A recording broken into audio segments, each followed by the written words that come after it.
Në një kohë kur blegtoria po braktiset gjithnjë më shumë nga të rinj, 67 vjeçari Avni Kryemadhi vijon të mbetet aktiv në këtë sektor në zonën e Karkavecit në Prenjas. Prej më shumë se 4 dekadash ai merret me mbarështimin e bagtive, ndërsa prej 25 vitesh zotëron një fermë me afro 30 lopë e 30 viça.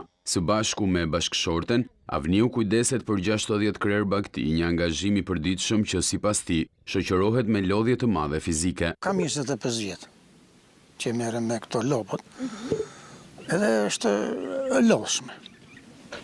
Pavarësisht se shteti na ka ndihmuar për subvencionimet e lopët të viçet, janë gati 15 hektar tokë. Të mjella vresht, të jangja, të gjitha këto parcelat. Nuk blej shumë bazë ushqimore, kam potime. Kur nuk blen edhe fitimet.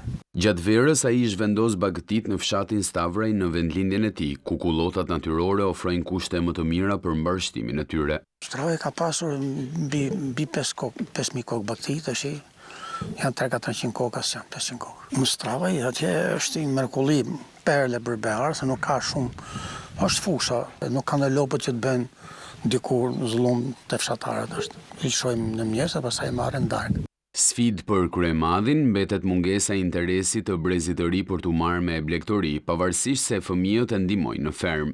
Edhe që ka me shkollë lart, jo, pa ata që kanë arsim të mesëm, edhe ata arsim të veçantë se ka.